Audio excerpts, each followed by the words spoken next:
सुख सागर ग्रंथ का श्रीमद् भागवत महात्म्य पहला भक्ति नारद संवाद। एक समय नैमिषारण्य तीर्थ में एकत्र हुए शौनक आदि 88,000 ऋषियों ने श्री वेद व्यास जी से कहा, हे सूत जी, इस घोर कलयुग में संसारी जीव असुर भाव को प्राप्त हो गए हैं। सब किसी को लोभ, मोह और क्रोध ने ऐसा घेरा है कि आठों पहर उसी दुख से दुखी रहते हैं। इसलिए आप भगवान के चरित्र का ऐसा वर्णन कीजिए जिससे लोगों में भगवान के प्रति भक्ति भाव पैदा हो और उन्हें सुख मिले। यह वचन सुनकर सूत जी बोले, हे शौनक जी, लोक कल्याण हित, लोगों के उद्धार के वास्ते आपने ये बहुत अच्छी बात पूछी है। यह चरित्र श्रीमद् भागवत है जो श्री सुखदेव जी महाराज ने महाराजा परीक्षित को सुनाया था। इससे बढ़कर दूसरा कोई भी साधन मन को शुद्ध करने के लिए नहीं है। जिस समय राजा परीक्षित श्रृंगी ऋषि के शाप देने के उपरांत गंगा के तट पर जा बैठे, उस समय श्री सुखदेव जी बड़े बड़े ऋषि मुनियों सहित वहां आए और श्रीमद् भागवत की कथा सुनाना प्रारंभ किया। तभी देवताओं ने अमृत से भरा घड़ा लाकर सुखदेव जी से प्रार्थना की कि महाराज, आप इस अमृत के बदले हमें भागवत रूपी अमृत पिलाइए। यह सुनकर श्री सुखदेव जी उनकी चतुराई पर मन ही मन हंसे और बोले, हे देवताओं, तुम्हारे अमृत से कई गुना उत्तम गुण वाला यह कथा रूपी अमृत है जिसमें भगवान के चरित्र का वर्णन है।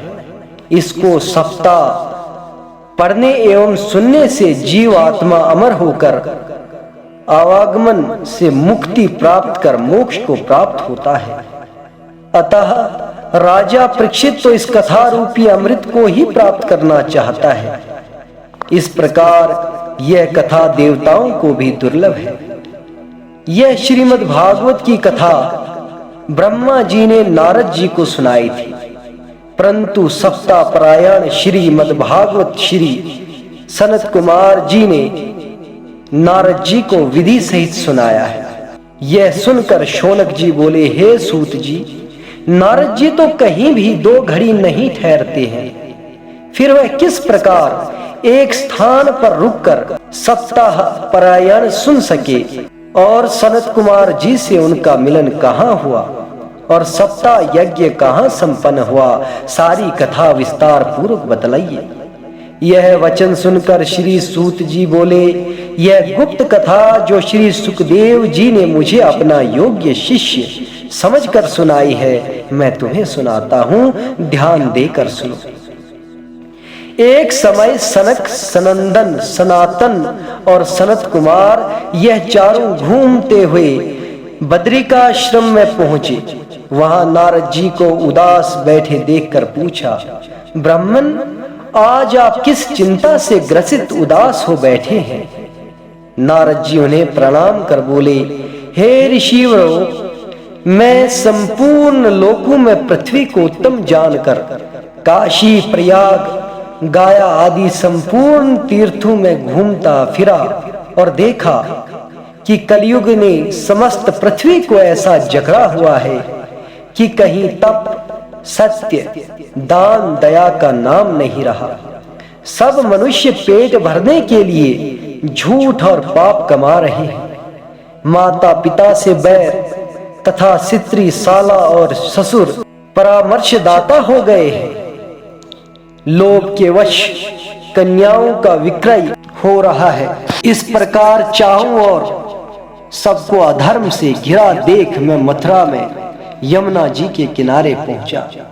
हे ऋषियों, वहां मैंने एक युवा स्त्री को रोते देखा। उसके समीप ही 2 वृद्ध पुरुष अचेत अवस्था में पड़े थे तथा अनेक स्त्रियां उस स्त्री की सेवा कर रही थी।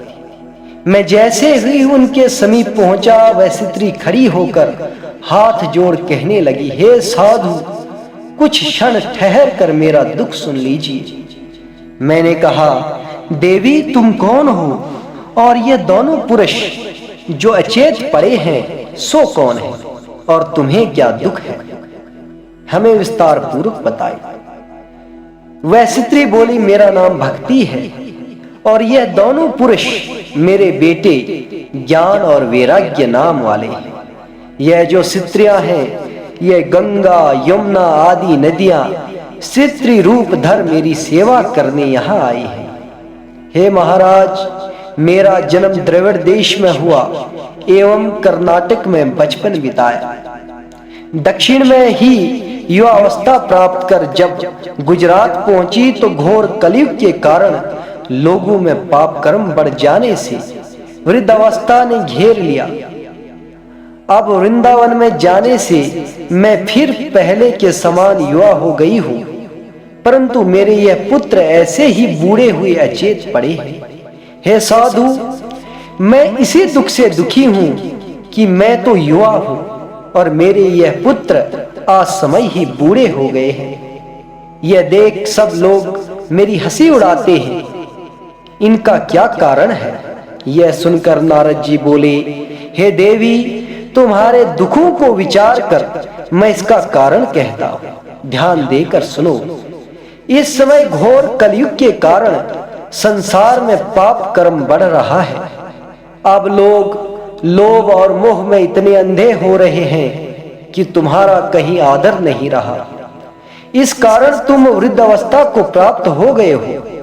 वृंदावन में आने मात्र से तू युवा हो गई, परंतु तेरे बेटों का कलयुग में कोई नहीं जानता, अतः ये इसी प्रकार वृद्ध बने हुए हैं। यह सुनकर भक्ति बोली, महाराज, जब कलयुग ऐसा दुष्ट है तो भी राजा परीक्षित ने इसका संहार क्यों नहीं किया?